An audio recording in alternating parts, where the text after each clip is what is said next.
आपका जो पढ़ाने का तरीका है फिजिक्स वो कैसा है? मेरा तरीका है मैम कि मैं बच्चे को देख के पढ़ाता हूँ कि बच्चे को पूरी क्लैरिटी हो कि बोर्ड पे चल क्या रहा है। जनरली तो देखा गया है जो आईआईटी जेईई की प्रिपरेशन कर रहे होते हैं ना बच्चे, वो बहुत प्रेशराइज्ड रहते हैं हमेशा। ऐसा क्यों है इसके प्रिपरेशन में? तो मैं बेसिक रीजन अगर बोलूँ तो इंडिया की पॉपुलेशन बहुत ज़्यादा है, 100 में से एक बच्चा सिलेक्ट हो रहा है अच्छी सीट के लिए। हाँ, तो आपको पढ़ना नहीं है, आपको बाकी 99 बच्चों को बीट करना है। जेईई एडवांस की अगर हम बात करें तो उसका पैटर्न क्या रहता है? मैम उसका पैटर्न कुछ फिक्स चीज़ें हैं, लेकिन हर साल वो पैटर्न चेंज कर सकते हैं। ये जो जेईई मेंस का एग्जाम है और जेईई एडवांस का एग्जाम है, इसमें बहुत ज्यादा गैप नहीं होता, सिर्फ एक 1 मंथ का गैप होता है। अच्छा। तो इतने कम गैप में बच्चे कैसे प्रिपेयर कर सकते हैं अपने आप को नेक्स्ट एग्जाम के लिए? मैम बच्चों को ये समझना होगा कि अगर आपने मेंस में अच्छे से तैयारी की है तो आपका एडवांस का सिलेबस ऑलरेडी कवर्ड है। आपको बस अपना माइंडसेट या अपनी अप्रोच चेंज करनी है। क्या कभी ऐसा होता है कि किसी ने आईआईटी जेईई एग्जाम क्रैक कर लिया लेकिन सीबीएसई में फेल हो गया?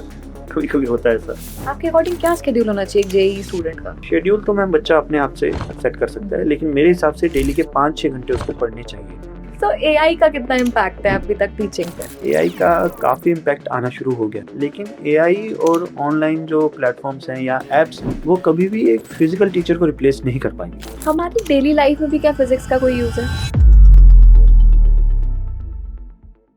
आज का ये एपिसोड हर उस स्टूडेंट के लिए है जो आईआईटी की तैयारी कर रहा है, और हर उस पेरेंट के लिए है जो अपने बच्चे को सक्सेसफुल होते देखना चाहते हैं। क्योंकि आईआईटी जेईई सिर्फ एक एग्जाम नहीं है, ये पेशेंस, डिसिप्लिन और कंसिस्टेंसी का एक टेस्ट है। और जब बात हो फिजिक्स की तो बहुत से स्टूडेंट्स या तो उससे प्यार करते हैं या उसका नाम सुनते ही डर जाते हैं। पॉडकास्ट विद आशी के आज के इस एपिसोड में हम जानेंगे कि फिजिक्स को कैसे एक स्कोर बूस्टर बनाया जाता है, आईआईटी जेईई के दौरान स्टूडेंट्स क्या गलतियां अक्सर करते हैं और टॉप रैंकर्स ऐसा क्या कर रहे हैं जो बाकी स्टूडेंट्स मिस कर देते हैं। इन सभी टॉपिक्स पर बात करने के लिए आज हमारे साथ हैं मिस्टर अंकित गर्ग, एक रेनॉन्ड फिजिक्स एजुकेटर एंड मेंटोर। अगर आप भी एक पेरेंट हैं या एक स्टूडेंट हैं तो आज का ये एपिसोड आपके लिए बहुत इंसाइटफुल होने वाला है। Hello Ankit sir. Hello ma'am. कैसे हैं आप? बढ़िया ma'am. Welcome to podcast with Aashi. Thank you ma'am. कैसा लग रहा है आपको यहाँ आके? अच्छा लग रहा है, कोजी सा प्लेस है। अच्छा है। तो ये क्या पहला पॉडकास्ट एक्सपीरियंस है आपका? जी, फर्स्ट टाइम। आई होप अच्छा हो ताकि दोबारा करने का मन करे। Sure ma'am. ओके, सो आप फिजिक्स पढ़ाते हैं, हाँ जी। ठीक है, एंड स्पेशली उन बच्चों को जिन्हें आईआईटी में एडमिशन लेना है, एग्जाम क्रैक करना है अपना एंट्रेंस। सो फिजिक्स जो है यूजुअली बच्चों के लिए बड़ा डिफिकल्ट सब्जेक्ट है। हाँ जी क्यों है ऐसा? मैम, फिजिक्स आप ऐसा समझिए कि सिर्फ याद करके आप फिजिक्स सॉल्व नहीं कर पाते हो। आपको फिजिक्स जब टीचर पढ़ा रहा है तो आपको उनकी बातें सुनकर उनके कॉन्सेप्ट समझने होंगे और उनको समझकर फिर आपको क्वेश्चंस में अप्लाई करना होगा। कई बार स्टूडेंट कहता है कि सर मैंने 3 बार पढ़ लिया फिजिक्स को या 4 बार पढ़ लिया, लेकिन मेरे से क्वेश्चन नहीं हो रहे। क्वेश्चन ना होने का बेसिक कारण यही है कि आप जो पढ़ रहे हो आप उसको समझकर अप्लाई नहीं कर रहे। तो फिजिक्स 3 स्टेप आगे जाता है, आपको याद करना है, समझना है, फिर उसको अप्लाई भी करना है। अच्छा। वो एप्लीकेशन वाला पार्ट तब आएगा जब आप बार बार क्वेश्चंस को क्या करोगे, सॉल्व करोगे। बार बार क्वेश्चन सॉल्व कर रहे हो तो आपको पहली बार में हो सकता है समझ में आए, दूसरी बार में हो सकता है कि आपको अच्छे से समझ में आ रहा हो कि ठीक है इस क्वेश्चन में इस तरह से कॉन्सेप्ट को अप्लाई किया जाता है। लेकिन फिजिक्स अगर एक बार आपसे आनी शुरू हो गई तो उसके बाद बहुत इजी सब्जेक्ट है, क्योंकि इसमें नंबर ऑफ कॉन्सेप्ट्स कम है। मींस आप एक ही फॉर्मूला का यूज करके पूरे चैप्टर को सॉल्व कर सकते हो। अच्छा। हाँ जी, तो इस तरह से हमारा सिस्टम रहता है। तो अगर आपने वो फॉर्मूला लगाना सीख लिया, अलग अलग जगह पे अप्लाई करना सीख लिया, तो आपके लिए एक्सट्रीमली इजी हो जाएगा कि थोड़ा सा ही तो है, वही चीज बार बार किए जा रहे हैं, कुछ चेंज नहीं होता है ज्यादा। हाँ जी, बट वो एक चीज लगानी आनी चाहिए आपको। तो ये जो मेंटल ब्लॉक है बच्चों के मन में कि नहीं फिजिक्स तो बहुत डिफिकल्ट है, हाँ जी, हाँ जी। ये कैसे हटाया जाएगा? क्योंकि लोग तो बच्चे तो डरने लगते हैं फिजिक्स के नाम से। बच्चे डरते हैं मैम, खासकर जो मेडिकल के स्टूडेंट्स हैं वो बहुत डरते हैं फिजिक्स से। मैम मेंटल ब्लॉक ऐसे ही हटेगा कि आप मान लीजिए आपने पढ़ लिया पहले, उसके बाद अगर आपको समझ में आ रहा है क्वेश्चंस तो आप क्वेश्चंस लगाइए, नहीं तो सॉल्व्ड एग्जांपल्स देखिए और उसमें आप देखिए कि इस क्वेश्चन को जो भी टीचर ने सॉल्व किया है वो किस तरह से सॉल्व कर रहे हैं, उनकी अप्रोच क्या है। फिर वैसी अप्रोच आप खुद से कॉपी करने की कोशिश कीजिए। तो कुछ देर तो आपका ऐसे ही कॉपी पेस्ट चलेगा, लेकिन फिर आपको धीरे धीरे फील आनी शुरू हो जाएगी कि इस तरह के क्वेश्चन में हम ये स्टेप फॉलो करते हैं। फिर आपको ये भी समझ में आने लगेगा कि क्यों फॉलो कर रहे हैं ये वाले स्टेप। फिर आप एक तरह से मास्टर होने की कैटेगरी में आ गए कि आपको सारे क्वेश्चन समझ में आ रहे हैं और आप सॉल्व भी कर पा रहे हो। आप इस तरह समझिए कि फिजिक्स ठीक वैसी है जैसे आप साइकिल चलाना सीखते हो। अब किसी नए बच्चे से कहा जाए जो स्पोर्ट की मदद से चला रहा है, ठीक है, स्पोर्ट एकदम से हटा दिए तो वो गिरना शुरू कर देगा, वो कहेगा साइकिल चलाना बहुत मुश्किल है। लेकिन अगर आपने एक बार बेसिक सीख लिए तो बार बार वही करना है कि पैडल मारने हैं और हैंडल को कंट्रोल करना है। फिर आपकी स्कूटी भी हो जाएगी, बाइक भी हो जाएगी, बाद में कार भी हो जाएगी। तो बेसिक्स आपके कहाँ से स्टार्ट हो रहे हैं, छोटी सी चीजों से। वैसी फिजिक्स में है, इनिशियल फेज टफ है, बाद में बहुत इजी हो जाएगा। पर वो इनिशियल फेज में तो डर बैठ जाता है ना। हाँ, वो तो बैठता है। वहां पे जो बच्चा डर गया तो वो तो गया। आपको थोड़ा सा सेल्फ कंट्रोल, डिसिप्लिन रखना पड़ेगा, टीचर से हेल्प लेते रहना पड़ेगा। क्योंकि 11th-12th में क्या है, पेरेंट्स भी हाथ छोड़ देते हैं आपका कि बेटा ये तो हमें नहीं आता। तो आपको टीचर्स की ही मदद लेनी पड़ेगी। आपको फिजिकली कोचिंग इंस्टीट्यूट या किसी और टीचर से बात करनी पड़ेगी कि सर यहाँ पे ये दिक्कत आई है, अब बताइए मैं क्या करूँ, मैं यहाँ पर इस स्टेप तक पहुँच गया, मेरी बताइए अभी तक गलती क्या है। तो जब आपको टीचर बताएंगे कि बेटा तुमने 80% 90% तो सही कर लिया, ये तुम्हारी 10% गलती यहाँ पे थी, तो आपका डर धीरे धीरे खत्म होना शुरू होगा कि 90% तो मेरे को आता है, 10% की प्रॉब्लम थी, वो धीरे धीरे कम हो जाएगी। ओके, आई होप बच्चे इस चीज़ को सुन के अप्लाई करें शायद। क्योंकि बच्चे सुनते नहीं है किसी की। वो तो फिर बच्चे, इसीलिए तो बच्चे। ओके, सो आप कब से टीचिंग में हैं? मैम मुझे ऑलमोस्ट 10 ईयर्स हो चुके हैं। मैं बेसिकली जेई मेंस की ही तैयारी करवा रहा हूँ बच्चों को, जेई मेंस और एडवांस की। ओके, तो आपने यही क्यों चुना, जेई मेंस को ही क्यों चुना पढ़ाने के लिए? मैम इसमें मैं कहूँगा कि मेरे खुद के जो टीचर्स थे उनका काफ़ी रोल है, क्योंकि उन्होंने मुझे काफ़ी इंस्पायर किया था अपने टाइम पे। अच्छा। और कॉलेज में भी जो मेरे टीचर्स थे उन्होंने भी इंस्पायर किया कि बीइंग ए टीचर आप स्टूडेंट को काफ़ी ज़्यादा मोटिवेट कर सकते हो, प्रेरित कर सकते हो। तो मुझे लगा कि ये काफ़ी अच्छा एक ऑप्शन है एज ए करियर कि आप बच्चों को मोटिवेट कीजिए, उनको गाइड कीजिए, उनको लाइफ में कुछ बनने का मौका मतलब आप दे रहे हो, हेल्प कर रहे हो उनकी। राइट। सो जेई मेंस जो है ये एक तरीके का एंट्रेंस एग्जाम है। हाँ जी। राइट। इसको करके क्या बनते हैं बच्चे, आगे क्या अचीव करते हैं? मैम अगर आप जेई मेंस क्लियर कर लेते हो तो आपको इंडिया के जो भी टॉप कॉलेजेस हैं उनमें एडमिशन का मौका मिलेगा। टॉप कॉलेजेस में आपके पास आ जाएगा एनआईटीज, आपके पास आ जाएंगी जो लोकल कॉलेजेस हैं, जैसे पंजाब की बात करें, पंजाब में है पैक, पंजाब थापर। तो ऐसे जितने भी अच्छे कॉलेजेस हैं, अगर आपका रैंक अच्छा आया है तो इनमें आपको एडमिशन का मौका मिलता है, चांस मिलता है। okay. और प्राइवेट कॉलेजेस अगर में जाएं तो बीआईटी, बिट्स प्लानी, ये भी अच्छे अच्छे कॉलेजेस हैं। इनकी तैयारी भी सिमिलर ही रहती है। अगर आप जेई मेंस के लिए तैयारी कर रहे हो तो सेम ही क्वेश्चन इसमें आएंगे, तो आप इनके लिए भी तैयारी करते हो। और एक बार मेंस आपका क्लियर हो जाए तो आपको मौका मिलता है जेई एडवांस में बैठने का। एडवांस अगर आप क्लियर कर लेते हो तो आपको फिर टॉप इंस्टीट्यूट्स जो हैं इंडिया के, आईआईटीज, उनमें जाने का मौका मिलता है। ओके। अच्छा, एक ना मुझे चीज़ जाननी है कि जब ये कॉलेज के एंट्रेंस एग्जाम्स हैं तो ऐसा क्यों है कि इनकी कोचिंग बिल्कुल अलग तरीके से हमें लेनी पड़ती है? अगर किसी ने 11th-12th में पीसीएम ले रखा है, ठीक है, उनके पास ऑलरेडी फिजिक्स, केमिस्ट्री, मैथ्स चल रहा है, तो उनका तो कहीं ना कहीं उसी से ही प्रिपरेशन हो रहा होगा ना जो सीबीएसई में पढ़ा रहे हैं। मैम हमारी पूरी स्टडी सीबीएसई बेस्ड रहती है। बेसिकली हम एनसीईआरटी को ही फॉलो करते हैं। ओके। लेकिन एनसीईआरटी जिस लेवल पे जाके बच्चे से डिमांड कर रही है या बोर्ड में जिस तरह से पढ़ाया जाता है, जेई मेंस और एडवांस के लिए स्टडी थोड़ी सी चेंज हो जाती है। जैसे कि बोर्ड में फोकस किया जाता है कि बच्चे को डेरिवेशन, डेफिनेशंस, ठीक है, फॉर्मूलाज, ये सब याद हो। राइट। हम यहाँ पे कोशिश करते हैं कि बच्चे को ये सब याद तो हो, साथ ही साथ इसको अप्लाई करना भी आना चाहिए। और अगर फ्यूचर में कोई ऐसा क्वेश्चन आ जाए कि आपकी बेसिक कॉन्सेप्ट्स ही चेंज हो जाए, तो फिर से नए डेरिवेशन बच्चे को करने आते हो। तो काफी रिगरस लेवल पे हम स्टडी करवाते हैं जेई मेंस और एडवांस के लिए। ओके। तो मतलब एक तरीके का कॉन्सेप्ट चेंज होता है, स्टडीज वही रहती है, आपका जो सिलेबस है वो वही रहता है, उसको कितनी डेप्थ पे जाके आप कवर कर रहे हो वो चीज चेंज हो जाती है। Okay okay. सो आपका जो पढ़ाने का तरीका है फिजिक्स, वो कैसा है? क्योंकि यूजुअली कुछ लोग बहुत ही प्रैक्टिकल एग्जांपल्स दे दे के समझाते हैं, कुछ फन वे में, या फिर कुछ बिल्कुल ही फॉर्मूलाज पे डिपेंडेंट होता है। What is your way?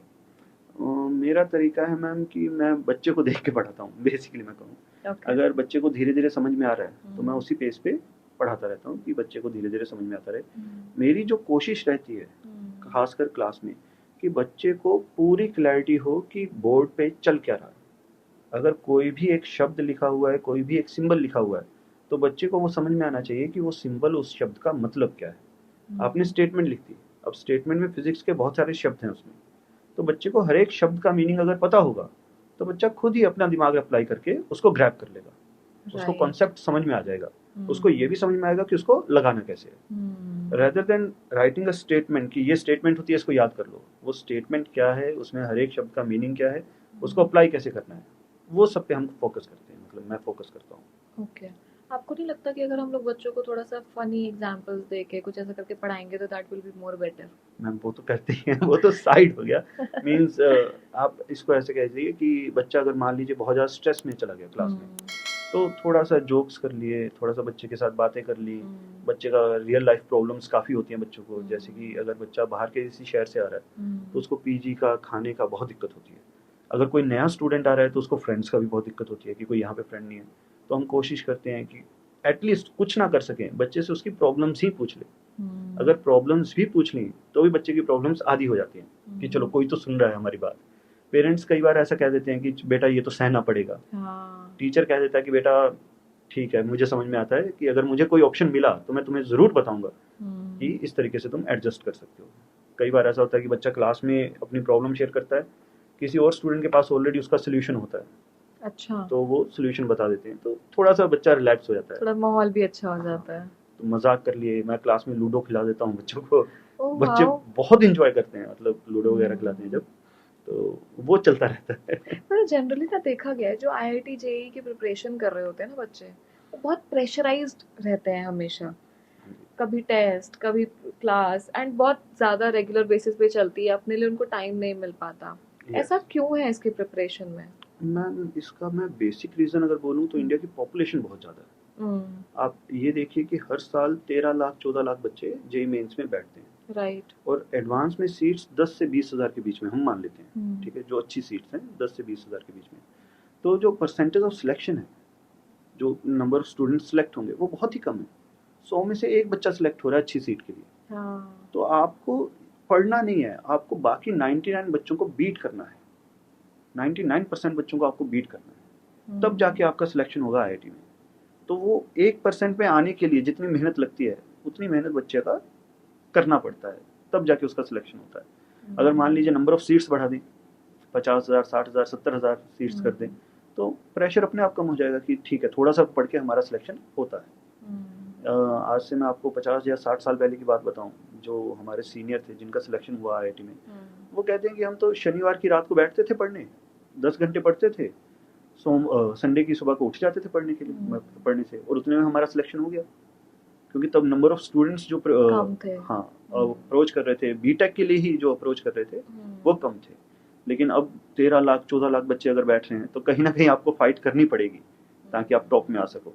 But एक बात बताइए, अगर इतना मतलब इतने बच्चे पीसीएम ले रहे हैं, उनके पास इसके अलावा ऑप्शन क्या है? और मैम पीसीएम अगर आप लेते हो तो आपके पास काफ़ी सारे ऑप्शंस खुलते हैं। ऐसा कि जैसे कि आप बीटेक कर रहे हो, इसके साथ बीई कर सकते हो, उसके साथ बीसीए कंप्यूटर साइंस में, उसके अंदर आप आईटी के लिए कोर्स कर सकते हो। फिर एनडीए एक बहुत अच्छा ऑप्शन है, मर्चेंट नेवी बहुत अच्छा ऑप्शन है जिसमें आप जा सकते हो और आपके सब्जेक्ट वही रहते हैं, पीसीएम ही रहते हैं। और पीसीएम लेके आप बीबीए के लिए तैयारी कर सकते हो, ठीक है। तो ये सब पीसीएम लेके बीबीए? हाँ जी, बीबीए और फिर एमबीए। तो BBA is all about business administration and everything, तो उसके बाद ये कनेक्शन कैसे बैठेगा? कनेक्शन मैम बैठ जाता है। जैसे बहुत सारे जो मेरे साथ के मेरे दोस्त थे, आईआईटी से बीटेक करने के बाद उन्होंने आईआईएम्स की तैयारी शुरू कर दी एमबीए करने के लिए। अब उनसे सवाल पूछा जाए कि ऐसा क्यों कर रहे हो, तो वो सिंपली कहते हैं कि मार्केट में डिमांड है ऐसे स्टूडेंट्स की जो बीटेक के बाद एमबीए करें। क्यों? बीटेक का जो पर्सन है वो इंजीनियर है, वो प्रोडक्ट बनाएगा, करेक्ट। एमबीए वाला पर्सन प्रोडक्ट बेचेगा। अब अगर उनमें कम्युनिकेशन ही नहीं हो पा रहा ढंग से, कि वो बता नहीं पा रहा कि कैसा प्रोडक्ट बन सकता है, और एमबीए वाला ये नहीं बता पा रहा कि कैसा प्रोडक्ट बेचा जा सकता है, तो कहीं ना कहीं आपका बिजनेस की जो है वो सफ़र करेगा। तो एक ऐसा पर्सन जो बीटेक और एमबीए दोनों में सफिशिएंटली नॉलेजेबल हो, तो उसको समझ में आता हो, तो वो इस गैप को फिल करता है। वो ये भी जानता है कैसा कैसा प्रोडक्ट पॉसिबल है, और वो ये भी जानता है कैसा कैसा प्रोडक्ट सेल किया जा सकता है। तो बिजनेस में या आप कहें कि मार्केट में ऐसे स्टूडेंट्स की डिमांड है, इसलिए ऐसा स्टूडेंट्स को पेमेंट भी अच्छी मिलती है, सैलरी भी इनकी अच्छी होती है, और ग्रोथ भी इनकी अच्छी होती है। तो बीटेक के बाद एमबीए करना काफ़ी एक अच्छा ऑप्शन है। मेरे दिमाग में आज तक ये वाला क्वेश्चन चलता था, क्यों बीटेक करके क्यों एमबीए को MBA उसके हम क्यों कॉमर्स करना? वालों की लेनी देनी करते हो। हम अच्छे खासे बिजनेस को समझने की कोशिश कर रहे हैं, उसमें भी साइंस वाले आ जाते हैं बीच में। साइंस वाली मैम। क्योंकि हमेशा ना हम लोगों ने एक चीज देखी है, हो सकता है शायद आपको इसका आंसर पता हो, कि हमेशा साइंस वाले बच्चे कहते हैं कि we are at the top, हाँ, हमारी स्टडी सबसे ज्यादा मुश्किल है। ठीक है, जबकि हम लोग साइंस डे वन से, मतलब हम लोगों ने जब से स्कूल ज्वाइन किया तब से हम पढ़ रहे हैं। हाँ जी, हाँ जी, हाँ जी। ठीक है, उसके बाद भी उनका कहना हमेशा होता है कि we are handling more difficult studies than the commerce students, और आर्ट्स वालों की तो बात ही मत करो। मतलब उनको लगता है उनका तो कहीं लेवल ही नहीं है दूर दूर तक भी। हाँ जी। मुझे आज तक नहीं समझ आया क्यों बोला जाता है ये। मैम एक तो थोड़ा सा ईगो का भी क्वेश्चन आ जाता है कि बच्चे को हमेशा ऐसा फील होना चाहिए कि वो एट द टॉप है, तभी वो पढ़ाई करेगा। दूसरा ये हो जाता है कि जो साइंस की स्टडीज होती है वो काफ़ी ज़्यादा एनालिटिकल होती है, कि आपको बहुत ज़्यादा आप माइंड अप्लाई करते हो, आप फॉर्मूला बेस्ड नहीं जा सकते हो, आपको हर चीज़ में रीथिंक बार बार एनालिसिस करना होता है। तो जब बच्चा देखता है कि इतनी ज़्यादा मेहनत हो रही है और बाकी कोई इतनी नहीं कर पा रहा, तो ऑब्वियसली मैं क्या हूँ, ज़्यादा मेहनत कर रहा हूँ तो मैं ज़्यादा Superior टॉप पे one. हूँ। हाँ जी, वो चीज़ हो जाती है। तो आर्ट्स में वो देखता है बच्चा कि याद करके भी आपका काम चल रहा है, एनालिसिस इतना ज़्यादा नहीं है, तो वो कहीं ना कहीं फिर ऐसा देखते हैं कि शायद आर्ट्स वाले इतनी मेहनत नहीं कर रहे, तो वो मेरे से इन्फीरियर हैं, मैं उनसे सुपीरियर हूँ। बट ऐसा नहीं है। इन दी एंड जब बीटेक वाले जाते हैं यूपीएससी करने के लिए, तो उनको समझ में आता है कि आर्ट्स की महत्वता क्या है, इम्पोर्टेंस क्या है। क्योंकि बीटेक के बाद तो मुझे लगता है यूपीएससी उनको और डिफिकल्ट लगता होगा, क्योंकि उन्होंने बेसिक्स ही नहीं पढ़े हैं। नहीं, आप यकीन मानो, बीटेक के स्टूडेंट जब जाते हैं यूपीएससी वगैरह की प्रिपरेशन करने के लिए, उनको बोला जाता है 6th क्लास की आर्ट्स की किताबें पढ़ो पहले तुम, 6th क्लास की हिस्ट्री, ज्योग्राफी, इकोनॉमिक्स ये पढ़ के आओ, क्योंकि तुम्हें आता ही नहीं है कुछ। हाँ, तब 11th-12th का पढ़ाएंगे। हाँ एग्जैक्टली, और डिफिकल्ट हो गया ना उनके हाँ लिए जी। तो, क्योंकि जिन्होंने आर्ट्स ले रखा है, जो ह्यूमैनिटीज में है पहले से, हाँ। उनके लिए तो सब कुछ ठीक है, बेटर है, वो पूरे टच में है। हाँ जी, उनको आसान लगता है, लेकिन बीटेक वालों को तो बहुत। तो बीटेक वाले भी यूपीएससी कर रहे हैं? हाँ करते हैं, नंबर ऑफ जॉब्स बहुत कम है, इंडिया में जॉब्स कम है, तो जो भी जहाँ पे भी मौका मिलता है तो बच्चे जाते हैं वहाँ पे, प्रिपेयर करते हैं। अगर हम लोग बात करें कि फिजिक्स में, जैसे हम लोग देखते हैं कि न्यूटन के लॉ है, हाँ जी, बहुत मीम्स बनते हैं ऑलरेडी। ठीक है, कि सेब गिरा, सर पे क्यों नहीं गिर गया, उसके दिमाग में क्यों आया कि एक नीचे क्यों गिर रहा, उसने पहले कभी कुछ गिरते हुए नहीं देखा। हाँ, ऐसे हाँ। बहुत सारी चीजें हैं। बट जब हम लोग एक ब्रॉड माइंडसेट से फिजिक्स को देखते हैं ना, तो हमने देखा है कि उसमें मोस्टली इमेजिनेशंस का यूज ज्यादा है। हाँ जी। ऐसा क्या है जिससे बच्चे अपनी इमेजिनेशन को इम्प्रूव कर सके फिजिक्स को समझने के लिए? फिजिक्स मैम मेरे ख्याल से तो इमेजिनेशन का ही खेल है। आपकी इमेजिनेशन जितनी ज़्यादा स्ट्रॉन्ग होगी, आपको समझने में उतनी ज़्यादा आसानी होगी। जैसे कि मैं एक बेसिक सा कॉन्सेप्ट पकड़ता हूँ, मोमेंट ऑफ इनर्शिया। अब मैं बच्चे को समझाना चाहता हूँ कि रोटेशन में भी आपको इनर्शिया लगता है। एक हल्का दरवाज़ा है, उसको धक्का मारोगे जल्दी से खुल जाएगा। एक भारी दरवाज़ा है, उसको धक्का मारोगे, उसको खोलने में या बंद करने में, दोनों में टाइम लगेगा या आपकी फोर्स लगेगी। करेक्ट। अगर आप इसको फील कर पा रहे हो, इमेजिन कर पा रहे हो, तो आपको वो समझ में भी जल्दी आएगा। अगर आप इसको फील नहीं कर पा रहे हो कि सर हल्का दरवाज़ा क्या होता है, भारी दरवाज़ा क्या होता है, तो आपको समझने में बहुत परेशानी होगी। तो इमेजिनेशन फिजिक्स के अंदर बहुत ज़्यादा ज़रूरी है, क्योंकि हम फिजिकल वर्ल्ड में ही घिरे हुए हैं। राइट। बच्चा जब पैदा होता है तो सबसे पहले वो फिजिक्स के साथ ही खेलना शुरू करता है। राइट। उसके सामने आप कोई चीज़, 6 महीने का बच्चा है, 3 महीने का बच्चा है, कोई चीज़ यहाँ से गिरा दो, वो हंसना शुरू कर देगा। उसको ग्रेविटी समझ में आ रही है। उसको कोई झुंझुना सा पकड़ा दो, उसको साउंड सुनाई दे रही है अलग अलग टाइप की, तो उसमें वो खुश होता है। तो ये सब चीज़ें क्या है, फिजिक्स की ही हैं। ठीक, वो अगर आप इमेजिन करते हो तो आपको क्वेश्चंस में इमेजिनेशन अच्छी बनती है कि यहाँ पे कहना क्या चाह रहे हैं, किस तरह से फोर्स लग रही है, किस तरह से चीज़ों को मूव करवाया जा रहा है, तो इस वजह से ये हो रहा है। तो मैं उसको मैथमेटिकली फॉर्म में किसी तरीके से लिख लूँ तो मेरा क्वेश्चन सॉल्व हो जाएगा। वो इमेजिनेशन ही आपकी किस में बदलती है, मैथ्स में बदलती है। पर इस इमेजिनेशन को कैसे लेकर आए, क्योंकि हर किसी के पास नहीं है इतना सोर्स कि वो इमेजिन कर सके चीज़ों को। जैसे कुछ लोग होते हैं वो कुछ कुछ भी बोला जा रहा है बहुत जल्दी उसको इमेजिन कर लेते हैं हाँ मेंटली, जी, और कुछ बहुत स्लो होते हैं इस प्रोसेस स्लो में। होते हैं। तो वो कैसे ठीक करें इसे? इसको ठीक करने का मैम एक तो तरीका ये है कि आप अपने फ्रेंड सर्कल से आप बातें शेयर कीजिए। मतलब आपके पास जितना ज़्यादा इनपुट होगा बाकी बच्चों का, जैसे कि किसी और बच्चे ने कोई एक कॉन्सेप्ट मैंने 2 बच्चों को पढ़ाया, एक को ग्रैब हो गया, दूसरे को ग्रैब नहीं हुआ। इसकी लाइफ में कुछ ऐसा हो चुका है जिसकी वजह से वो उस चीज़ को जल्दी समझ पा रहा है। मैं नहीं जानता, लेकिन वो बच्चा जानता है। जब ये वाला बच्चा उससे बात करेगा तो शेयरिंग होगी कि यार मेरे साथ ऐसा हुआ था, तो उसकी इमेजिनेशन थोड़ी सी बढ़ेगी। जैसे एक बहुत ही इमेजिनेटिव सी मूवी है अवतार, ठीक है। उसमें अगर आप उनकी डॉक्यूमेंट्री वगैरह देखो तो वो कहते हैं कि हमने पूरे दुनिया को देखा, वहाँ पे अलग अलग टाइप के जिस तरह के भी प्लांट्स हमें दिख रहे थे, जिस तरह के भी हमें एनिमल्स दिख रहे थे, उनसे ही इंस्पायर होकर हमने ये मूवी बनाई है। अर्थ की ही बात कर रहा हूँ। उसी तरह से आप भी जितने ज़्यादा लोगों से बात करोगे उतने ज़्यादा आपको इनपुट मिलेंगे कि इस चीज़ को ऐसे सोचा जा सकता था, इस चीज़ को ऐसे इमेजिन किया जा सकता था, तो आपकी इमेजिनेशन खुद से बढ़ेगी। बाकी क्लास में मैं कैसे हेल्प करता हूँ बच्चों को इमेजिन करने के लिए, तो हमने कुछ कुछ एनिमेशंस बना रखे हैं। ओके। तो जब क्लास में क्वेश्चंस देते हैं पहले तो देख लेते हैं कि बच्चे को समझ में आ रहा है कि नहीं। अगर बच्चे को नहीं समझ में आ रहा तो फिर हम उनको एनिमेशंस वगैरह दिखाते हैं कि बेटा जब मैं इस तरह से बोलूँ तो आपको ये चीज़ इमेजिन करनी है। कि एनिमेशन दिखा दिया, गाड़ी आगे जा रही है, गाड़ी पीछे जा रही है, गाड़ी की वेलोसिटी 0 हो गई, तो आप इमेजिन करो कि इस तरह से चीज़ें हो रही हैं। तो थोड़ा सा स्टूडेंट को वहाँ पे हेल्प कर देते हैं। Okay, nice. क्या हार्ड वर्क ही इकलौती ऐसी की है जो जेईई एडवांस में हमें पास करवा सकती है अच्छे स्कोर से? हार्ड वर्क, डिसिप्लिन, कंसिस्टेंसी, ये सब इम्पोर्टेंट है, ये आपको चाहिए। लेकिन आप सिर्फ एक ही डायरेक्शन में मेहनत करते रहोगे तो हो सकता है आप अपने गोल के पास जाने की बजाय बहुत दूर चले जाओ। जब एक बच्चा पढ़ रहा है, मान लीजिए आप 2 बच्चे पढ़ रहे हैं, दोनों 10-10 घंटे डेली के पढ़ाई कर रहे हैं। एक बच्चा सिर्फ पढ़ रहा है और नोट्स पढ़े, क्वेश्चन सॉल्व किए और सो गया। दूसरा बच्चा ने क्वेश्चन सॉल्व किए और फिर देखा कि मैंने जो क्वेश्चन सॉल्व किए हैं उसकी एफिशिएंसी बहुत अच्छी नहीं है। मुझे एक क्वेश्चन सॉल्व करने में 15 मिनट, 20 मिनट, आधा घंटा लग रहा है, जो कि एग्जाम के हिसाब से इनफ नहीं है। एग्जाम में कितना होना चाहिए? 2-3 मिनट के अंदर आपका एक क्वेश्चन सॉल्व हो जाना चाहिए। अच्छा। तभी आपकी स्पीड आएगी, तभी आपके सिलेक्शन के चांसेस बढ़ेंगे। तो बच्चा उसी बात पे, उसी क्वेश्चन को बार बार अपने मन में घुमाया जा रहा है कि अगर मैं इसको ऐसे सॉल्व करूं तो क्या होगा, वैसे सॉल्व करूं तो क्या होगा, अगर मैं इसमें ये वाला फॉर्मूला छोड़ दूं तो क्या होगा, कौन कौन से स्टेप मैं डायरेक्टली कर सकता हूँ। जब बच्चा इस तरह से करता है तो वो आप सोचिए कि वो दूसरे स्टूडेंट से काफ़ी आगे निकल गया। पहले स्टूडेंट को अभी भी वही क्वेश्चन सॉल्व करने में 15 से 20 मिनट लगेंगे, जबकि ये स्टूडेंट 2-3 मिनट में कर देगा।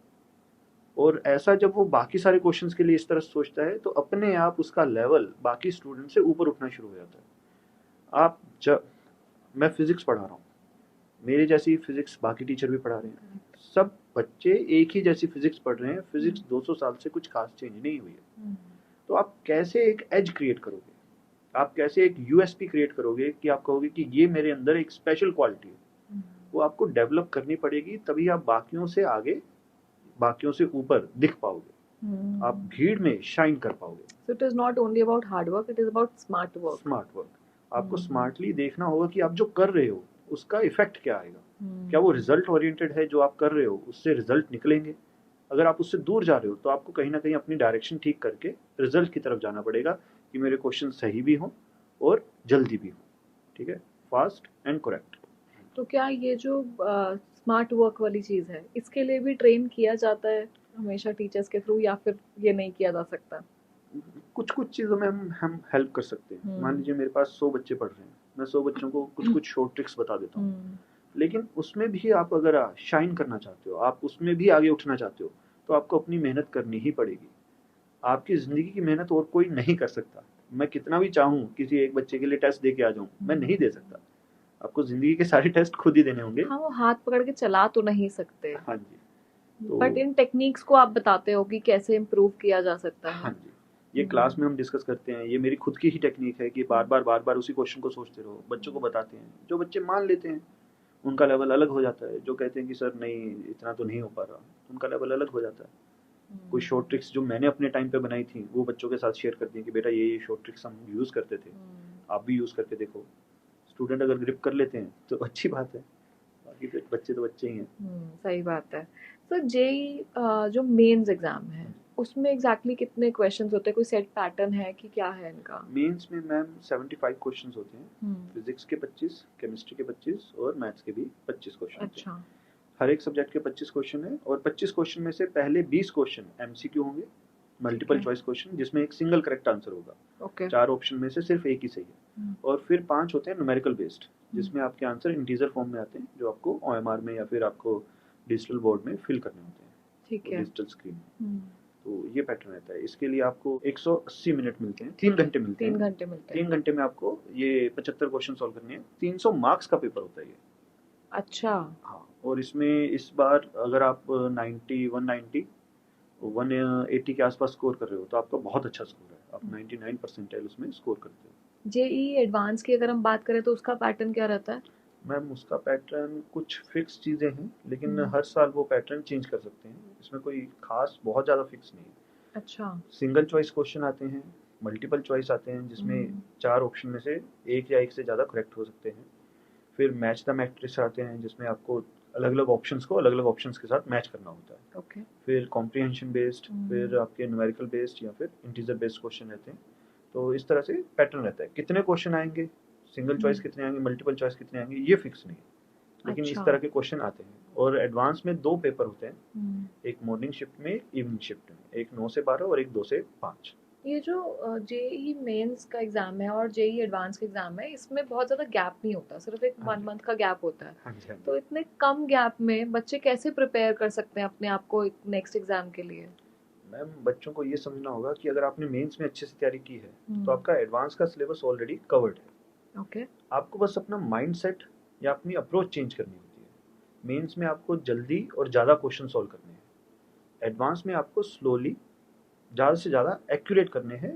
मतलब कैसे समझाऊँ, आपको इस बात पे ध्यान रखना है कि एक एक क्वेश्चन ज़्यादा टाइम लेगा, तो आपको आदत डालनी है एक साथ 20 मिनट 30 मिनट बैठकर एक ही क्वेश्चन को सॉल्व करने की, इन डेप्थ एनालिसिस करने की। तो 1 महीने में आपको फोकस करना है कि लंबे लंबे क्वेश्चन उठाएं, जिनको सॉल्व करने में काफ़ी टाइम लगे, ताकि आपका एक एप्टीट्यूड बन सके कि एग्जाम में जाके आप 30 मिनट 20 मिनट एक ही क्वेश्चन को बैठ के सॉल्व कर रहे हो।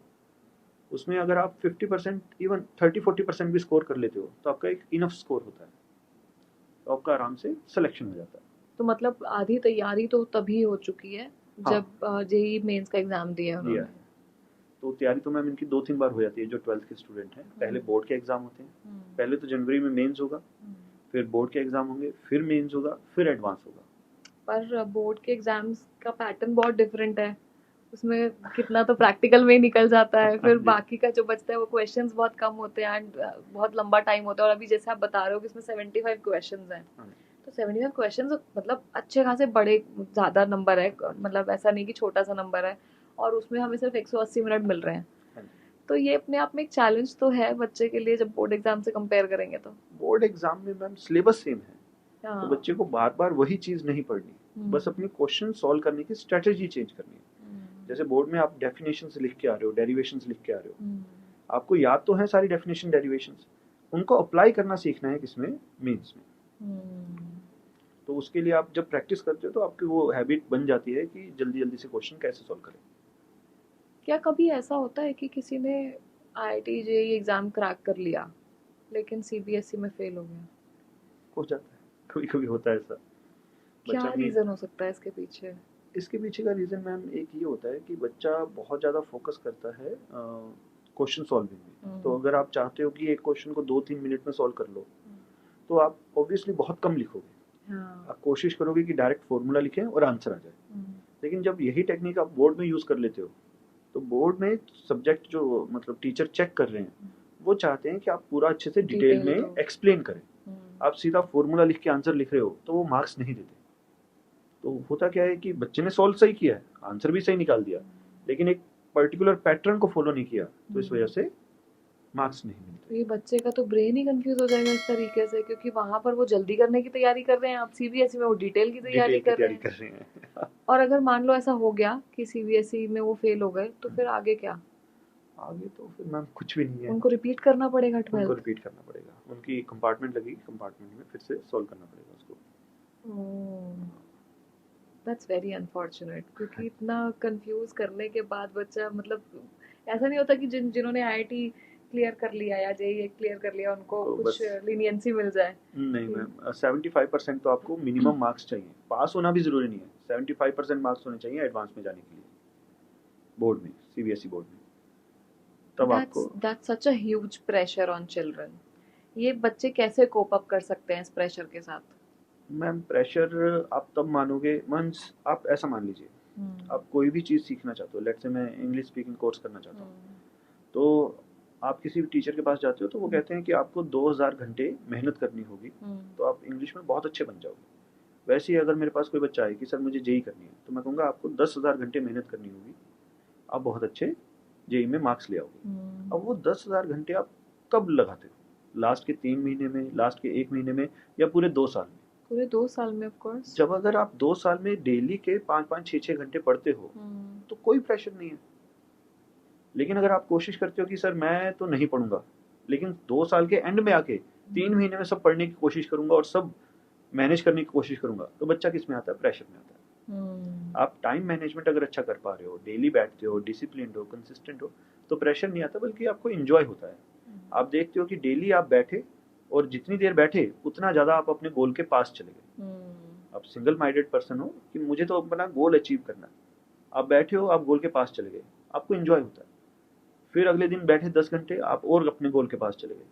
लेकिन अगर आपके माइंड में कन्फ्यूजन है कि मुझे आईआईटी करनी भी है या नहीं, आप टाइम दे रहे हो, 5 घंटे बैठे हो, आपको समझ में नहीं आ रहा कि मैं गोल के पास गया हूँ या दूर गया हूँ, तो फिर बच्चा परेशान होता है, पढ़ने का मन नहीं करेगा, और फिर जो भी प्रॉब्लम्स आती हैं बच्चों को, वो आनी शुरू हो जाती हैं। तो सबसे पहले तो बच्चे को ये होना चाहिए कि सिंगल माइंडेड होके वो बैठे कि मुझे तो जेई करनी ही करनी है, मुझे सिलेक्शन लेना ही लेना है, और जितना ज़्यादा मैं पढ़ूंगा उतना ज़्यादा मैं सिलेक्शन के पास चला जाऊंगा। ओके।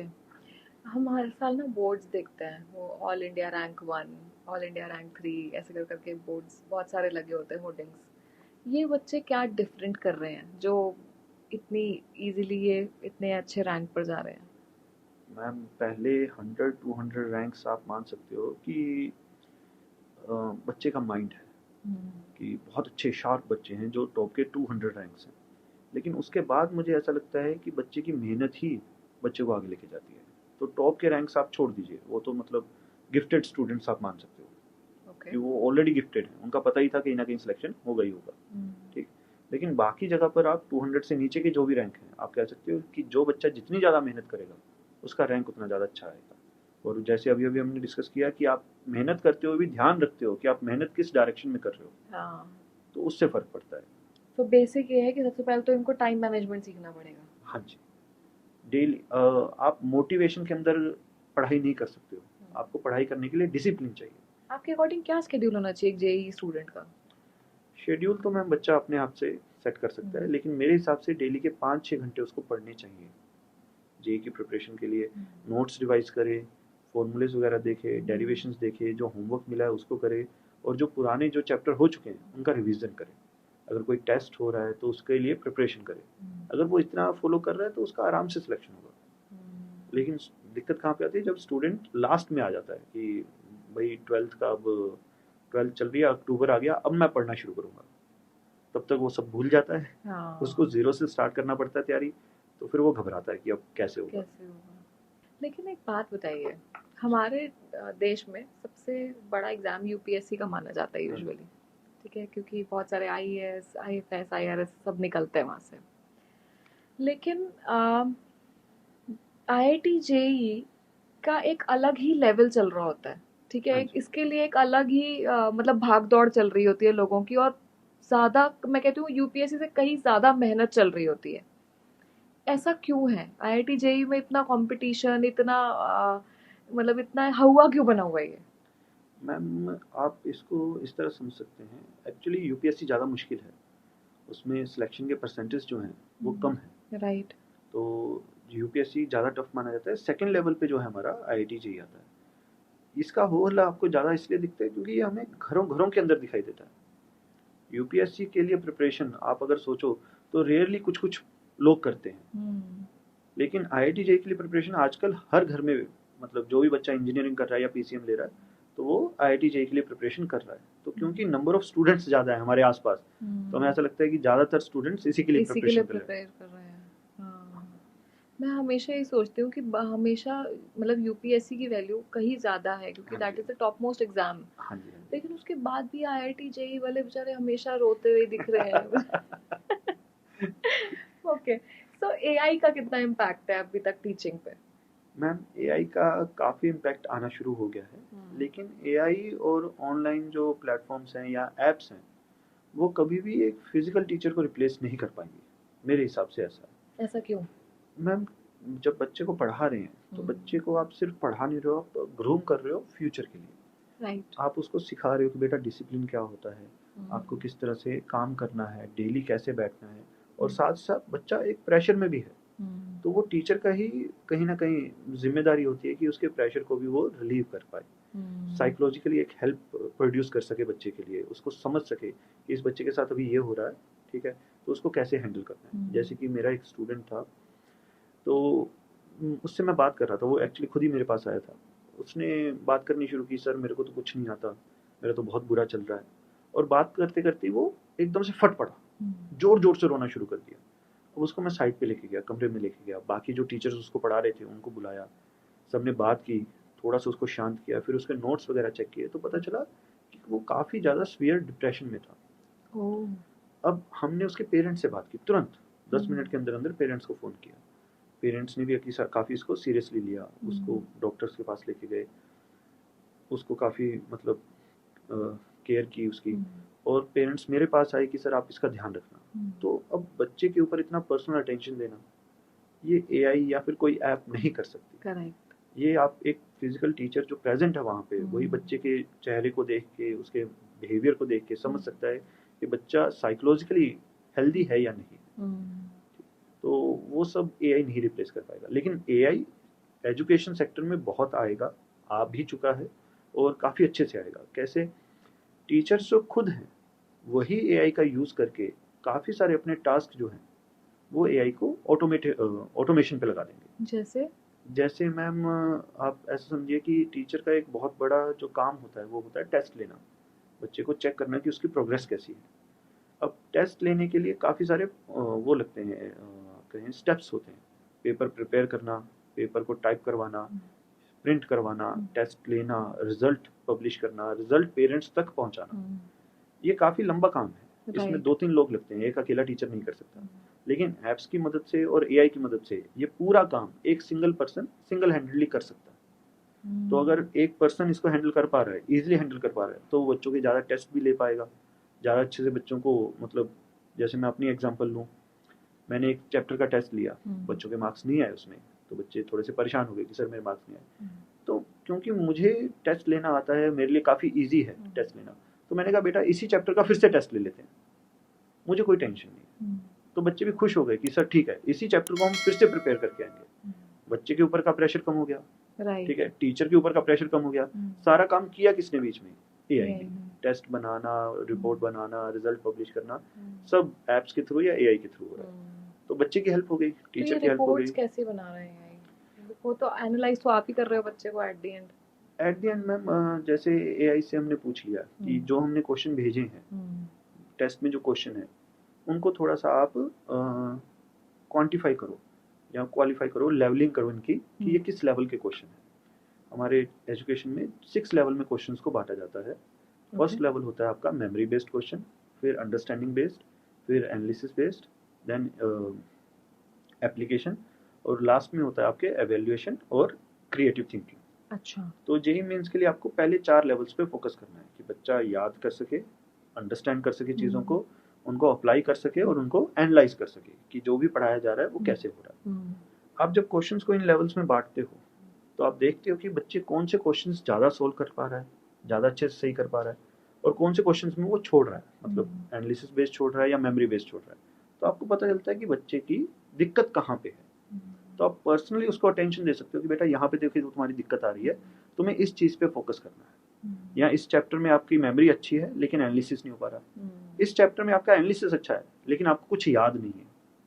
तो आप जब बच्चे को पर्सनल अटेंशन देते हो तो बच्चे का प्रेशर कम हो गया, क्योंकि अब उसको सब नहीं पढ़ना, उसको वो फोकस पॉइंट पे ही आपको थिंकिंग करनी है। और ये सारी रिजल्ट हम बना के पेरेंट्स को शेयर भी करते हैं, अच्छा। तो पेरेंट्स भी खुश होते हैं, मतलब मेरे साथ 2-3 पेरेंट्स से बात हुई, मेरी काफ़ी पेरेंट्स से बात हुई, तो उन्होंने कहा कि सर बहुत अच्छा काम कर रहे हो, एक एक क्वेश्चन को बताना कि आपने सही किया या गलत किया।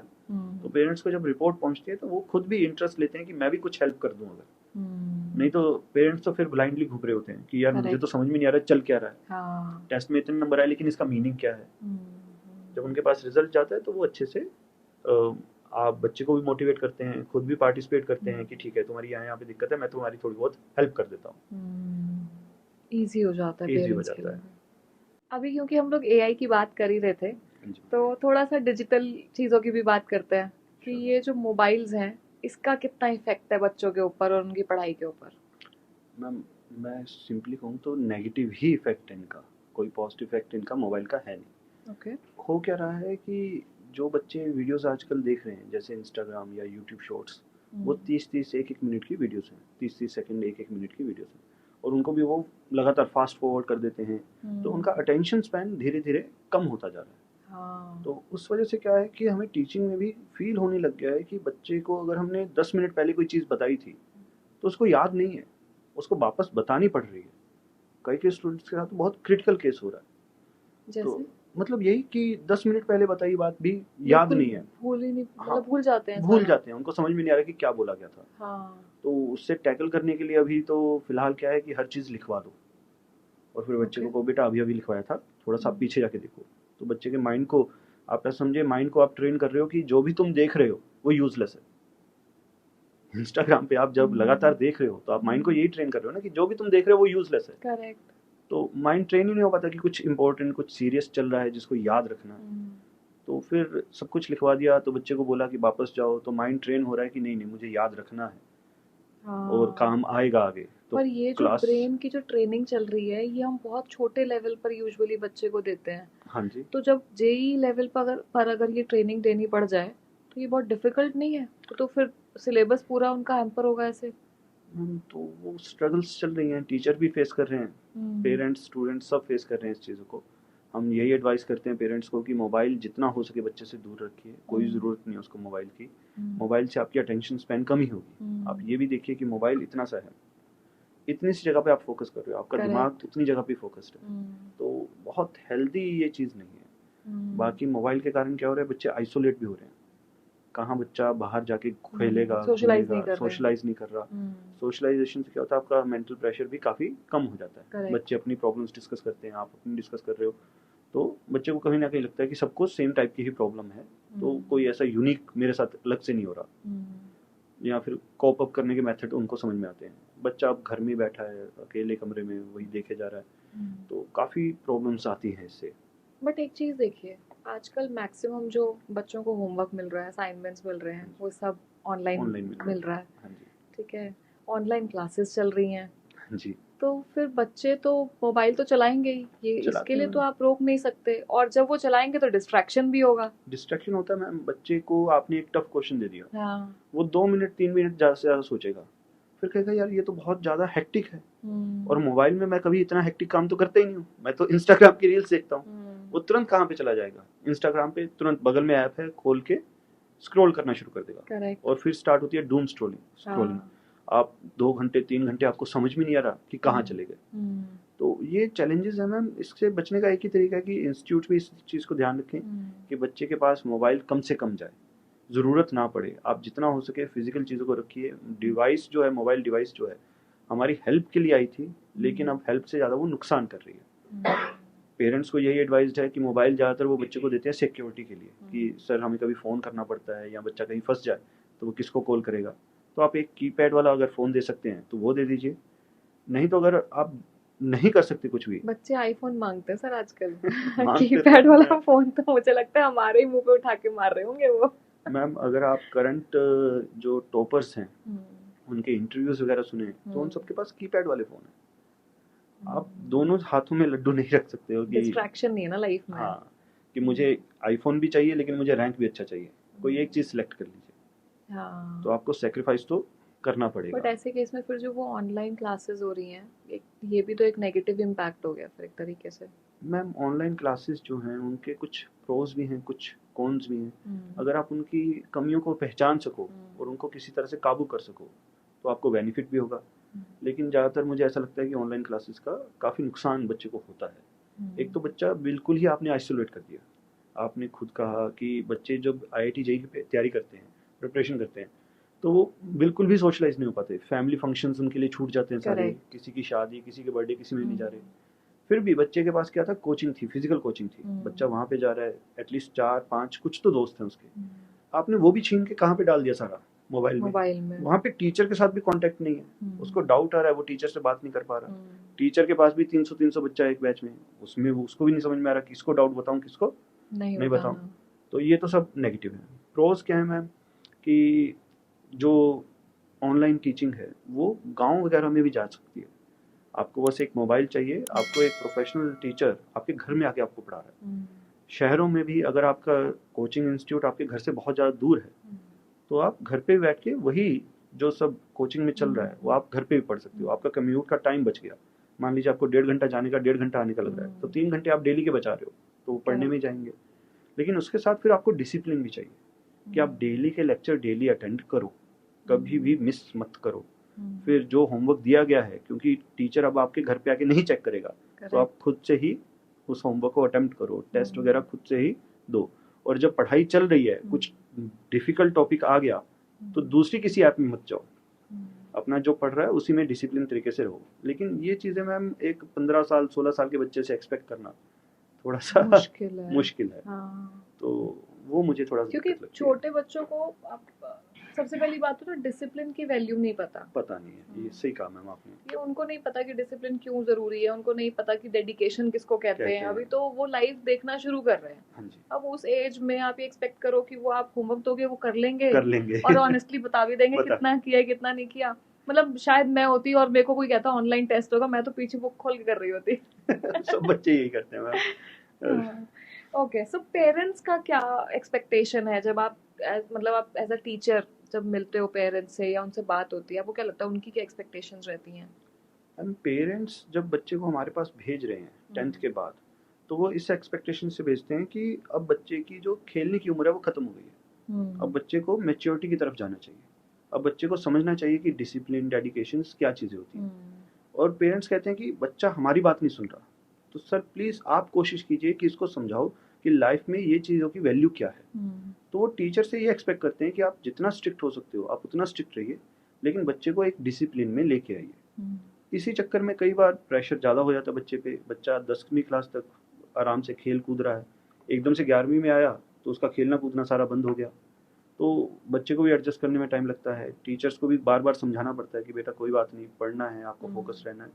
इन सब चीज़ों में बच्चा कैसे अपने आप को कोप अप कर सकता है, कैसे इन चीज़ों को हैंडल कर सकता है, अगर वो खुद से ही डेडिकेशन रखे किसी एक गोल की तरफ, तो उसको दिखेगा कि अगर मैं एक ही गोल की तरफ डेडिकेटेड हूँ, मुझे JEE करनी है, तो धीरे धीरे खुद ही उसके अंदर डिसिप्लिन आना शुरू हो जाएगा कि सुबह 6 बजे उठ के मुझे पढ़ना ही पढ़ना है। 6 से 10 मैं पढ़ूंगा ही पढ़ूंगा, फिर ब्रेकफास्ट होगा, उसके बाद फिर मैं बाकी काम करूंगा। खेलने कूदने का टाइम अपने आप कम हो जाएगा। जो आपकी लाइफ है वो एक डायरेक्शन में जानी शुरू हो जाएगी। और ये चीज़ें मैम हो सकता है कि सिलेक्शन ना हो, लेकिन जो ये क्वालिटीज़ डेवलप होती हैं बच्चे में, वो थ्रू आउट दी लाइफ उसको काफ़ी हेल्प करती है कि आप किसी काम में फोकस होकर बैठ रहे हो, 8 घंटे 9 घंटे एक ही चीज़ में आप बैठे हो, तो कैसे आपकी लाइफ अच्छी नहीं होगी। ये तो है, सही बात है। टीचर जब पेरेंट्स आते हैं हमारे पास, उनकी एक्सपेक्टेशंस बहुत ज़्यादा हाई होती है, लेकिन पहली एक्सपेक्टेशन उनकी यही होती है कि आप बच्चे को डिसिप्लिन लाना मतलब में आना सिखाइए, कि आप थोड़ा सा स्ट्रिक्ट बनिए। हम पेरेंट्स हैं, हम प्यार कर लेंगे, लेकिन आप टीचर है, आप थोड़ा सा स्ट्रिक्ट रहिए। तो वो हमसे आपको ऐसा नहीं लगता कि इंजीनियरिंग की तैयारी करने वाले मैक्सिमम स्टूडेंट्स प्रेशर में ही होते हैं? मैम प्रेशर में तो होते हैं क्योंकि यूजुअली एक थॉट प्रोसेस है इंडिया में ना कि इंजीनियरिंग कर रहे हो, CA कर रहे हो या डॉक्टर बन रहे हो तो आपको एक वो रिस्पेक्ट मिलती है, otherwise you don't get that respect in society. तो कहीं ना कहीं ये प्रेशर स्टूडेंट्स के ऊपर बहुत ज़्यादा नहीं हो रहा? मैम इसमें आप सोशल इश्यूज भी कह सकते हो कि पॉपुलेशन बहुत ज़्यादा है, एक्सपेक्टेशंस बहुत ज़्यादा हैं, और बाकी इंडिया में कई बार पर्सन सरवाइव करने के लिए भी बहुत ज़्यादा मेहनत करता है। कि सर्वाइवल इशू भी हो जाता है कि आपने अगर पढ़ाई नहीं की तो आपको बहुत मुश्किल होगा सोसाइटी में रहने का। तो कहीं ना कहीं फिर बच्चा प्रेशर में आता ही है, पेरेंट्स भी क्रिएट करते हैं, टीचर्स भी कहते हैं कि बेटा पढ़ लो, नहीं तो फिर बहुत मुश्किल होगा। तो इस वजह से स्टूडेंट्स के ऊपर, मतलब आप स्टूडेंट को 10th क्लास तक 15 साल तक आप कुछ नहीं कह रहे, फिर एकदम से आप एक्सपेक्ट कर रहे हो कि 15 से 21 के अंदर अंदर वो इतना मैच्योर हो जाए कि 22-23 में आके वो अपना खुद का वेट हैंडल करने लग जाए। वो जो ट्रांसफॉर्मेशन का पीरियड है वो काफ़ी ज़्यादा बच्चे के लिए स्ट्रेसफुल होता है। लेकिन अगर उसने सीख लिया कि 21 साल के बाद मैं अपना लोड खुद से उठा सकता हूँ, तो उसकी थ्रू आउट द लाइफ काफ़ी अच्छी रहती है। सो सबसे मेन टॉपिक्स, क्योंकि हम लोग फिजिक्स के ऊपर बात कर रहे थे और वही छूट गया बीच में। हाईएस्ट स्कोरिंग टॉपिक्स कौन से होते हैं फिजिक्स के? मैम फिजिक्स में 3 चैप्टर हैं जो सबसे ज़्यादा स्कोरिंग है, geometrical optics, rotation and electrostatic. Electrostatics के साथ आप ग्रेविटेशन डाल दीजिए, तो ये काफ़ी अच्छे टॉपिक हैं जिनमें स्कोरिंग काफ़ी, क्वेश्चन काफ़ी पूछे जाते हैं। इसके अलावा मैम ज़्यादातर स्कोरिंग हम अगर ऐसे कहें कि सर कम से कम पढ़ के ज़्यादा से ज़्यादा मार्क्स किस में आ सकते हैं, तो उसके लिए मैम चैप्टर है इलेक्ट्रोमैग्नेटिक वेव्स। अच्छा। वो 1 या 2 दिन का चैप्टर है, एक क्वेश्चन आता ही आता है। फिर एक है vernier callipers and screw gauge, उसके अंदर भी मैम 1 या 2 दिन का वो चैप्टर है, लेकिन एक क्वेश्चन उनमें से भी आता ही आता है। तो जो बच्चे एडवांस के लिए प्रिपेयर कर रहे हैं, तो उनको ये 2 टॉपिक तो 100% कवर करके ही जाने हैं, एक क्वेश्चन आएगा ही आएगा। अच्छा। हाँ, तो चलो ये तो बच्चों के लिए शॉर्ट ट्रिक हो गई एक। ओके। हमारी डेली लाइफ में भी क्या फिजिक्स का कोई यूज है? क्यों पढ़ रहे हैं हम इतना फिजिक्स, इतना लॉ, कभी लॉ ऑफ मोशन, कभी लॉ ऑफ इनर्शिया, क्यों पढ़ रहे हैं? मैम डेली लाइफ में फिजिक्स और साइंस का काफ़ी ज़्यादा रोल है। अगर आप साइंस समझ पा रहे हो तो आपको डेली लाइफ में जो भी फिनोमिनन हो रहे हैं, क्यों हो रहे हैं, वो समझ में आएगा। जैसे कि एक गाना है, बहुत अच्छा गाना है रोकन का, आसमां है नीला क्यों, पानी गीला गीला क्यों। अब ये सारे क्वेश्चन हम 11th-12th में खुद ही पढ़ाते हैं। अच्छा। आसमान नीला क्यों है, स्कैटरिंग। पानी गीला गीला क्यों है, सरफेस टेंशन। गोल क्यों है जमीन, ग्रेविटेशन। तो अगर कोई साइंस पढ़ रहा है तो उसके लिए ये सब चीजें मतलब साइंस से आप रिलेटेड गाने क्वेश्चन का है। मतलब बदल दोगे आज मेरे लिए। So yes, continue. जैसे मान लीजिए आप खाना खा रहे हो, आपने एक प्याज को उठाया, आपको लगा वो कड़वा है, तो आपके दिमाग में आया कि प्याज जो है वो बेसिक नेचर का होने के कारण कड़वा है। उसमें अगर आप एसिड मिक्स कर दो, यानी कि नींबू का पानी या उसमें विनेगर वगैरह मिक्स कर दो, तो एसिड और बेस की रिएक्शन होगी और उसकी कड़वाहट जो है वो खत्म हो जाएगी। इसलिए उसको विनेगर में डाल के रखते हैं। अच्छा। हाँ, अगर कोई दाग लगा हुआ है कहीं पे, तो वो पानी से नहीं हट रहा, तो ज़्यादातर पेरेंट्स क्या कहते हैं, इस पे पेट्रोल वगैरह लगा के देखो। White petrol type. हाँ, तो वैसा क्यों, बेंजीन से क्यों दाग धुल जाते हैं? तो उसके पीछे का कारण क्या है, वाटर जो है वो पोलर सब्सटेंस है और जो अल्कोहल है वो नॉन पोलर है। अगर कोई चीज़ पोलर में नहीं घुल रही, पोलर सॉल्वेंट में नहीं घुल रही, तो वो किस में घुल जाएगी, नॉन पोलर में। तो किसी एक से दाग हट जाएगा। तो ये चीज़ें मतलब तभी आपको समझ में आएंगी। जैसे आपने 3 इडियट वगैरह में देखा होगा कि वो साइंस को किस तरह से प्रैक्टिकली यूज़ कर रहा है, तो वो सब चीज़ें तभी समझ में आएंगी जब आप साइंस को अच्छे से, कॉन्सेप्ट्स को अच्छे से पकड़ पा रहे हो। तो ये तो हमने सारा हर चीज़ के बारे में समझा कि क्या फिजिक्स में क्या है, ठीक है, जेई में क्या है, क्या बेनिफिट है। बट थोड़ा बहुत आपके बारे में भी बात करते हैं कि आपकी जर्नी कहाँ से शुरू हुई थी एंड कैसे आप यहाँ पर जेई एडवांस में लैंड हुए आके। मैम मैंने जो स्कूलिंग की है 10th तक, वो तो गांव के स्कूल से की है। फिर मैंने 3 साल कोटा लगाए। ओके, वहाँ पे मैंने कोचिंग ली। पहले ईयर में मेरा EML एक्सटेंडेड मेरिट लिस्ट में नाम आया। नेक्स्ट ईयर में मेरा जेईई एडवांस में सिलेक्शन हो गया। अच्छा। उसके बाद 4 साल मैंने IIT में टाइम दिया, बीटेक की डिग्री ली। फिर मैंने कुछ साल UPSC की प्रिपरेशन की, और फिर जब मैंने उसमें देखा कि मैंने एक टाइम बाउंड फिक्स कर रखा था कि मैं इतने ही साल उसमें स्पेंड करूँगा, अगर उस दौरान मेरे को कुछ प्रॉपर रिजल्ट नहीं मिला तो फिर मैं जॉब के साथ साथ UPSC की तैयारी कंटिन्यू कर लूँगा। अच्छा। तो ऐसी कोई जॉब जिसमें मुझे दोनों चीज़ें करने को मौका मिले, तो मुझे टीचिंग काफ़ी ज़्यादा सुटेबल लगी उस चीज़ के लिए कि आप सुबह जा रहे हो, पढ़ा रहे हो, फिर शाम को आके आप खुद का पढ़ रहे हो, आपका किताबों से टच छूट नहीं रहा। फिर मैं UPSC के लिए काफ़ी साल और प्रिपरेशन चलती रही, लेकिन कुछ रिजल्ट नहीं निकला, तो फिर मैं फुल टाइम टीचिंग सेक्टर में आ गया। तो पिछले 10 साल से मैं टीचिंग सेक्टर में हूँ। तो मतलब शुरू से कोई टीचिंग में आने का प्लान नहीं था? मुझे अच्छी लगती थी टीचिंग, मेरे को अपने टीचर्स वगैरह काफ़ी अच्छे लगते थे। जो कोचिंग में टीचर थे हमारे, वो काफ़ी ऐसे सुलझे हुए इंसान लगते थे कि यार इनकी बातों में काफ़ी दम है, और जो बात करते हैं तो काफ़ी कॉन्सेप्चुअल और काफ़ी एक्सप्लेन करके बात करते हैं, तो अच्छा तो लगता था। फिर बस अच्छा लगता था, इसलिए फिर टीचिंग सेक्टर से में कभी गया। कोई पर्सनल लाइफ में चेंज आया, कोई फील हुआ ऐसा कुछ? कुछ चेंजेस मुझे ऐसा लगते हैं कि जैसे जब आप बच्चे से डील कर रहे हो तो आप बच्चे को काफ़ी डिटेल में समझा रहे हो, तो रियल लाइफ में मुझे ऐसा लगता है कि मैं काफ़ी ज़्यादा डिटेल में समझाने लग गया हूँ। कुछ लोगों को पसंद आता है, लेकिन कुछ लोगों को नहीं पसंद आता कि यार इतना डिटेल में क्यों बता रहा है, शॉर्ट में बता के ख़त्म करो। तो चेंजेस आते हैं। बच्चों के साथ डील करते करते थोड़ी सी पेशेंस आ गई है कि जल्दी से आप मतलब शॉर्ट टेम्पर नहीं होते कि ठीक है तो कोई बात नहीं, चीज़ें टाइम के साथ खुद ब खुद सेटल हो जाएंगी, बच्चे खुद ब खुद सीख जाएंगे, हर बात पे एंग्री होने की ज़रूरत नहीं है। तो आप अपने बच्चे के साथ होते हो फिर एग्रेसिव की खत्म ही हो गया? नहीं, बच्चे के साथ मैम एग्रेसिव होते भी हैं, नहीं भी होते, वो तो पेरेंटिंग जैसे नॉर्मल चलती है। तो बाकी मेरी वाइफ की हेल्प रहती है बच्चे को पालने में। पेरेंट्स जो मेरे पेरेंट्स हैं वो भी हेल्प करते हैं कि बच्चे को किस तरह से डील करना है, क्योंकि मेरा बच्चा भी काफ़ी छोटा है, 4-5 साल का है, उसको डील करना मुझे नहीं आता। मुझे 15, 16, 17 साल के बच्चों को डील करना आता है। अच्छा, तो अभी आपकी पार्टनर संभालने का काम कर रही है, 15 हाँ। साल के बाद आपका काम शुरू होगा। हाँ, मतलब आप मान लीजिए 6ठी 7वीं क्लास के बाद मैं हैंडल करूँगा बच्चे को, नाइस। कैसे करना है। So thank you so much Ankit for coming here, बहुत मजा आया आपसे बातें करके। आपको ma'am. कैसा लगा? मुझे बहुत मज़ा आया मैम। काफ़ी अच्छा एक्सपीरियंस था मेरा। ओके, सो आपको लगता है कि अगली बार दोबारा कहीं से अगर पॉडकास्ट के लिए कोई बुलाएगा तो चले जाएंगे आप? इसका जवाब मैं कैसे दूँ मैम? नहीं, जो यूजुअली हमें मजा आता है तो हम सोचते हैं ना कि दोबारा करना है मुझे ये। दोबारा अगर ऑप्शन मिला तो मैम ट्राई करेंगे, कोशिश करेंगे। चलिए, थैंक यू सो मच, आपने बहुत अच्छी इनसाइट्स हमसे शेयर किए। Thank you for coming to the platform. My pleasure ma'am.